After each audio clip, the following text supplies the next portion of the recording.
प्रथम शिवलिंग का निर्माण, कोई तुमसे पूछे कि प्रथम शंकर के शिवलिंग का निर्माण किसने किया, आपको उत्तर देना चाहिए कि भगवान शंकर के प्रथम शिवलिंग का निर्माण स्वयं ब्रह्मा और विष्णु ने अपने हाथों से किया है, अपने हाथों से किया। इसलिए सारे ज्योतिर्लिंग, सारे उपलिंग, सारे मंदिर, सारे शिवालय, सारे शंकर की उपासना के केंद्र बिंदु, इनसे भी बड़ा फल मिलता है जब हम अपने घर में पार्थिव शिवलिंग का निर्माण करते हैं। घर में मिट्टी से जो हम पार्थिव शिवलिंग महीने में एक बार, महीने 2 महीने में, 4 महीने में, 6 महीने में, 8 महीने में, 10 महीने में, 12 महीने में आप जो एक बार पार्थिव शिवलिंग का निर्माण करते हो, उसका फल क्या है, क्या फल प्राप्त होता है? तो कहा 12 ज्योतिर्लिंग में जो जल चढ़ाने का फल है वो घर में पार्थिव लिंग बनाकर उसके पूजन करने के फल के बराबर प्राप्त हो जाता है।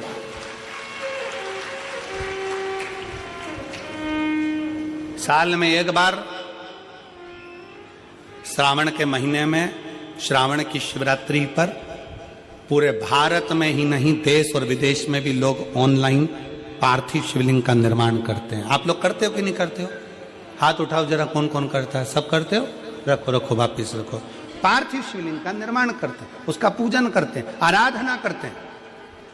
अब हम आपसे पूछें, जब से आपने श्रावण का शिवलिंग बनाना प्रारंभ करा, जब से आपने शिव महापुराण की कथा सुनना प्रारंभ करी, जब से आपने भगवान शंकर के मंदिर में 1 लोटा जल चढ़ाना प्रारंभ करा, वो दिन और उसके पहले के दिन दोनों निकाल लो। जो पहले के दिन थे वो बड़े कष्ट के निकलते थे। जब से शंकर जी के मंदिर जाना, शिवलिंग बनाना साल में एक बार और शिव पुराण की कथा सुनना प्रारंभ करी, तब से मेरे बाबा ने तुम्हारा हाथ पकड़ना प्रारंभ किया, तुम्हें आगे बढ़ाना प्रारंभ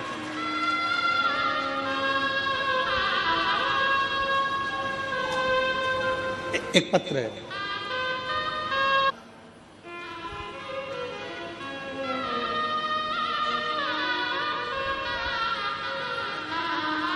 ब्रह्मा और विष्णु ने मिलकर भगवान शंकर के शिवलिंग का प्रागट्य करा। सबसे पहला शिवलिंग भगवान ब्रह्मा और भगवान विष्णु ने प्रकट किया। इसलिए शिव तत्व कहता है, भगवान शंकर की कथा कहती है कि शिवलिंग का निर्माण ब्रह्मा और विष्णु ने करा। भगवान नारायण की धर्म पत्नी लक्ष्मी और भगवान ब्रह्मा जी की धर्म पत्नी ब्रह्माणी दोनों ने शिवलिंग की स्तुति करी। तब भगवान ब्रह्मा और भगवान शिव ने जब शिवलिंग का निर्माण कर वहां पर स्थापित किया तो लक्ष्मी और सरस्वती को उनकी सेवा में लगा दिया। सेवा में लगाया तब भगवान शंकर उसी समय पर प्रकट होकर ब्रह्मा और विष्णु के सम्मुख में अपनी आकाशवाणी से कहते हैं, अपनी आकाशवाणी से,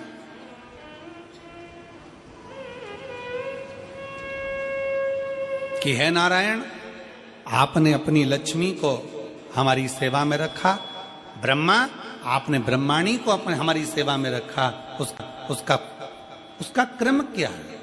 तो भगवान नारायण कहते हैं कि जिसके घर में शंकर का शिवलिंग होगा, जिसके घर के अंदर शंकर का शिवलिंग होगा, जो शंकर के शिवलिंग पर 1 लोटा जल चढ़ाने के लिए मंदिर जाएगा, जो कभी भगवान शंकर की भक्ति में डूबा होगा, तो उसके घर में 2 देवियां सदा के लिए विराजमान होगी। पहले नंबर पर लक्ष्मी और दूसरे नंबर पर सरस्वती, हमेशा हमेशा के लिए विराजमान। लक्ष्मी भी होगी और सरस्वती भी होगी।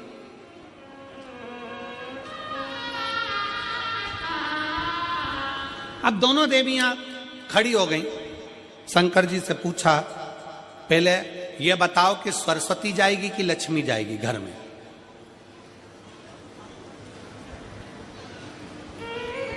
हमने रायपुर की कथा में कहा था, पुरुष की आदत रहती है वो एक कान से सुनता है, दूसरे कान से निकाल देता है, और माताओं की आदत रहती है दोनों कान से सुनती है और मुंह से निकाल देती है,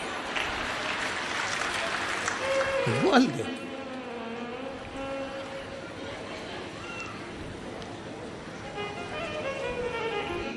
शिव महापुराण में भगवान शंकर वर्णन करते हैं ब्रह्मा और भगवान नारायण की साक्षी में, जिसके घर में शिवलिंग होगा, जो शंकर के मंदिर में एक लोटा जल चढ़ाने के लिए जाएगा, जो शिव महापुराण की कथा को श्रवण करने के लिए जाएगा, उसके घर में दोनों देवियां एक साथ कदम रखकर प्रवेश कर जाएगी।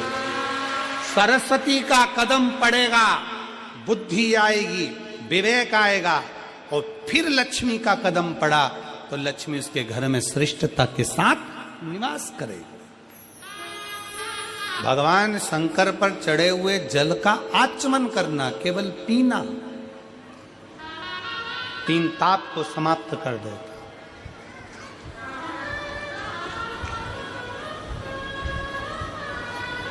चाहे वो कायिक हो, वाचिक हो, मानसिक हो, कैसा भी ताप।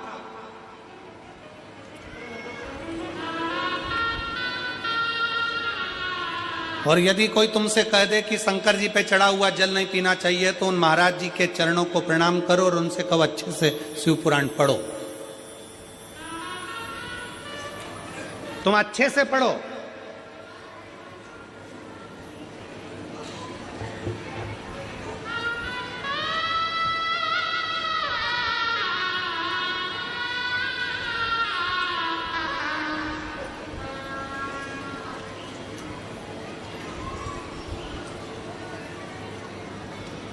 आज एक बात हाले कोसा की इस भूमि से कहना चाहूंगा।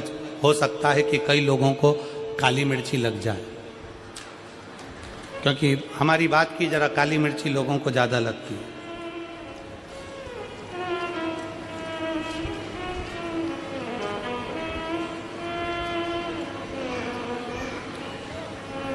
कई मिशनरी वालों ने,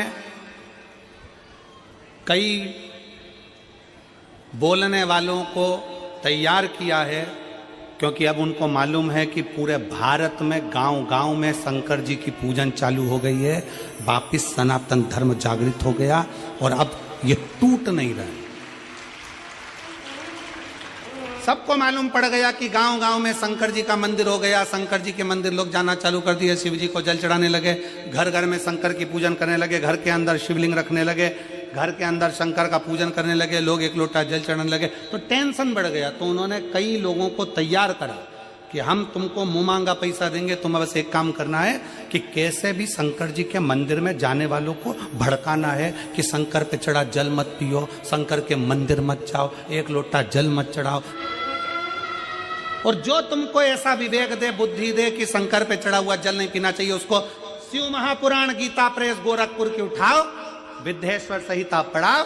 विद्येश्वर संहिता में लिखा है शंकर पे चढ़े हुए जल का आचमन करने से 3 ताप चले जाते हैं, और शंकर भगवान पे चढ़ा हुआ प्रसाद खाना तो दूर, मात्र प्रसाद का दर्शन हो जाए तो व्यक्ति को अश्वमेध यज्ञ का फल प्राप्त हो जाता है।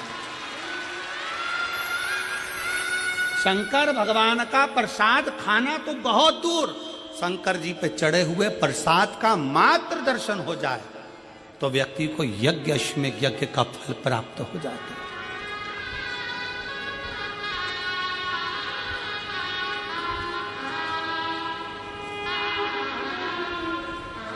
शिव जी पे चढ़े हुए प्रसाद का मात्र दर्शन, खाना तो बहुत दूर की बात है। सारे देवताओं का प्रसाद रात भर रखा सकता है, सारे देवताओं का प्रसाद 2 दिन, 5 दिन, 6 दिन बाद खा सकते हो, 8 दिन बाद खा सकते हो। शंकर जी के प्रसाद का तो इतना महत्व है कि शिव जी का प्रसाद पूरी रात भी नहीं रखा था। शंकर जी के चढ़े हुए प्रसाद को तो रात से पहले खाना पड़ता है, ये 16 सोमवार के उद्यापन में लिखा है। आप में से किसी ने 16 सोमवार करें, संकट सोमवार करें? हाथ उठाओ जरा, किस किस ने करें? करें आप लोगों ने? रखो। तो मेरी बहनों ने, मेरी जीजियों ने, मेरे जीजाओं ने, मेरी बेटियों ने, मेरी बेटाओं ने, मेरी माताओं ने, मेरे भाई ने, जिन्होंने 16 सोमवार के व्रत करे हैं, संकट सोमवार का व्रत करा, उसमें लिखा है कि प्रसाद का हिस्सा रात भर नहीं रखा रहता, उद्यापन का प्रसाद भी रात के पहले समाप्त करना पड़ता है, प्रसाद को रात भर नहीं रखते। कितना महत्व होगा। कि सारे देवताओं का प्रसाद 2 दिन 5 दिन 4 दिन 3 दिन रख सकते हो, पर शंकर जी का चढ़ा हुआ प्रसाद तो तुरंत खाओ, 1 मिनट की भी देरी मत करो। क्यों? क्योंकि शंकर जी का प्रसाद जितनी जल्दी खा लेते हैं उतना हमारे जीवन का सारा दुख समाप्त हो जाता है। दुख। डॉक्टर क्या कहते हैं? डॉक्टर क्या बोलते हैं? जब बीमारी आती है तो डॉक्टर कहते हैं ये गोली बिल्कुल आज से ही चालू कर दो, अध्ययन करो। ब्रह्मा और विष्णु जी से कह दिया भगवान ने कि ये लक्ष्मी, ये सरस्वती, ये लक्ष्मी, ये सरस्वती दोनों सेवा में लगी हैं। हम फल देना चाहते हैं कि आज जो शंकर के शिवलिंग की आराधना करेगा, पूजन करेगा, उसके घर में 2 देवियां सदा सदा विराजमान रहेंगी। पहली सरस्वती, दूसरे नंबर पर लक्ष्मी, उनके घर में सदा विराजमान। सरस्वती और लक्ष्मी।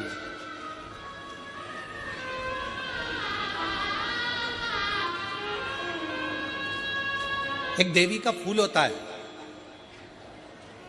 शायद मुझे उम्मीद है कि आप सब जानते होंगे। एक देवी का फूल होता है जिसको जायसोन या गूलर का फूल भी कहते हैं, घंटी वाला फूल भी कहते हैं, लाल कलर का होता है। काय का बोलते हैं इधर? गुड़ल। गुड़र का फूल, जायसोन का फूल लाल कलर का होता है, जिसमें घंटी निकली रहती है एक छोटी सी, उसमें पीले पीले पीले पीले दाने रहते हैं।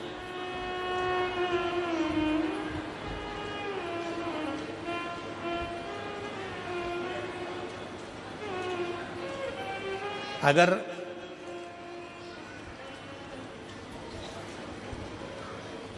मान लो कोई बेटा बेटी, कोई लड़का लड़कियां, कोई बेटा बेटी, नवयुवक बच्चे या बहुएं या कोई अन्य व्यक्ति भी कोई कार्य चालू कर रहा है। मान लो कोई कार्य आप चालू कर रहे हैं,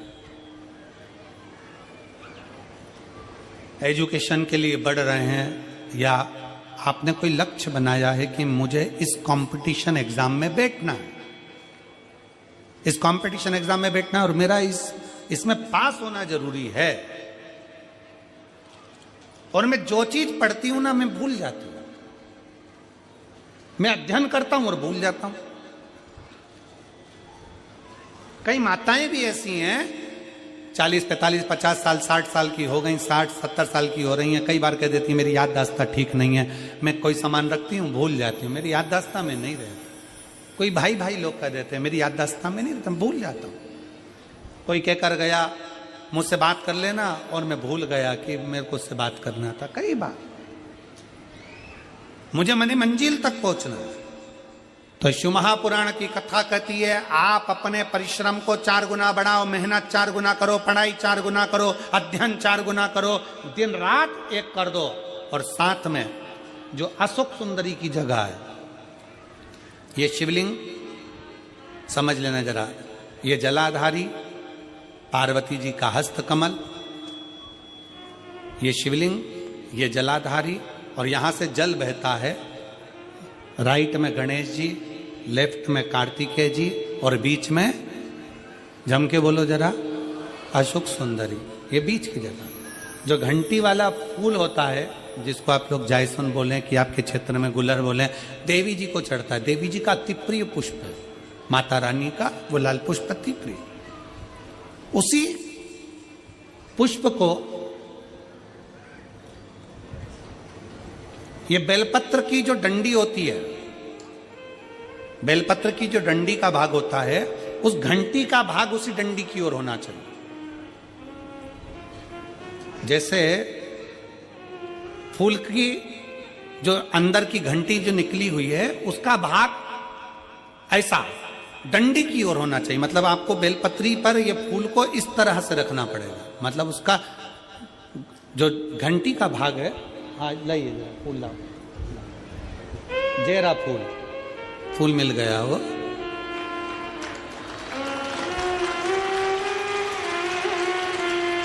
फूल मिल गया। भारत में फूल जल्दी मिल भी जाता है, मिल गया। अब ये फूल और इस फूल की जो घंटी का भाग है वो इस डंडी की ओर हो, हमारे डंडी के साइड। अपनी कामना कर कर, अपना नाम और गोत्र का स्मरण कर कर, शिव जी से अपने मन का भाव बोलकर इस फूल को और इस बेलपत्र को 12 महीने शिवरात्रि पड़ती है। किसी भी शिवरात्रि पर अशोक सुंदरी वाली जगह पर, शंकर के शिवलिंग की ओर जो अशोक सुंदरी की जगह है वहां पर डंडी और घंटी का मुख शिवलिंग की ओर होते हुए उस बेलपत्र को समर्पित करो।